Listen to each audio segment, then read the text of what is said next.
अब्दुल करीम टुंडा पूर्णतः निर्दोष हैं। माननीय न्यायालय ने आज यह फैसला दिया है।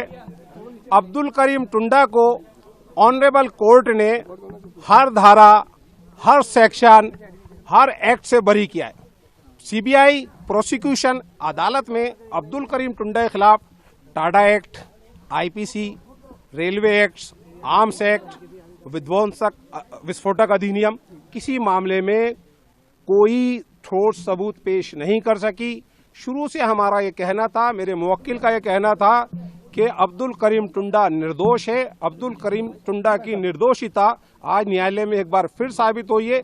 अब्दुल करीम टुंडा के खिलाफ जितने भी मामले दर्ज हुए हैं, किसी मामले में अब्दुल करीम टुंडा पर आतंकवाद के जो चार्ज थे, जो मामले थे, किसी मामले में अब्दुल करीम टुंडा दोषी सिद्ध नहीं हुए हैं और आज भी अब्दुल करीम टुंडा बरी हुए हैं।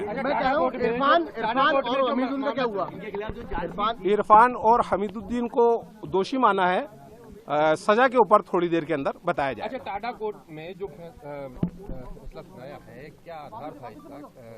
इसको लेकर इन्होंने देखिए, संपूर्ण तो न्यायालय का निर्णय आने के बाद ही बताया जा पाएगा, लेकिन महत्वपूर्ण तथ्य यह है कि माननीय टाडा न्यायाधीश राजस्थान अजमेर ने अब्दुल करीम टुंडा को उसके ऊपर लगाए गए सारे आरोपों, अपराधों से दोष मुक्त कर दिया है, बरी कर दिया है, एक्विटल कर दिया है। अब्दुल करीम आईपीसी की धारा 302 थी, टाडा एक्ट की धाराएं थी, रेलवे एक्ट की धाराएं थी, पब्लिक प्रॉपर्टी डैमेज एक्ट की धाराएं थी, सार्वजनिक संपत्ति को नुकसान पहुंचाने का था, अवैध हथियारों का, विस्फोटों का और उनका सारा। और सबसे बड़ी बात ये कि सीबीआई ने इस टोटल मामले को लेकर के अब्दुल करीम टुंडा को बेस बनाया था और बेस ये बनाया था कि साहब अब्दुल करीम टुंडा ने सभी मुल्जिमान को बम बनाना सिखाया और अब्दुल करीम टुंडा के से प्रेरित होकर के इन लोगों ने विभिन्न ट्रेनों में बम रखे। अब्दुल करीम टुंडा को ऑनरेबल कोर्ट ने बरी कर दिया है।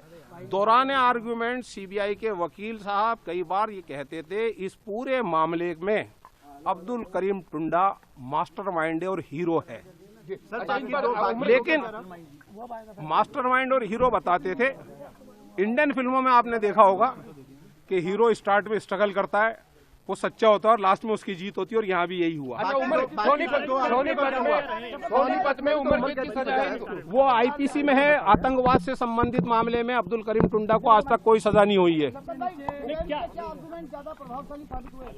वो निर्णय आने के बाद मैं आपको संपूर्ण बता पाऊंगा, लेकिन हमने माननीय न्यायालय के समक्ष ये अपनी बात पूरी तरीके से रखी थी कि अब्दुल करीम टुंडा के विरुद्ध कोई भी डायरेक्ट एविडेंस नहीं है, कोई इन्वेस्टिगेशन नोट ऑनरेबल कोर्ट में नहीं आया, कोई कन्फेक्शनल स्टेटमेंट नहीं आया, कोई सप्लीमेंट्री चार्जशीट नहीं आई, किसी गवाह ने ये नहीं कहा। सीबीआई के कुछ गवाहों ने तो इतना तक कहा है कि हमें इस प्रकरण में अब्दुल करीम टुंडा के लिप्त होने के लिए इसका नाम या जानकारी किसी गवाह ने नहीं दी, इसके खिलाफ कोई सबूत नहीं था।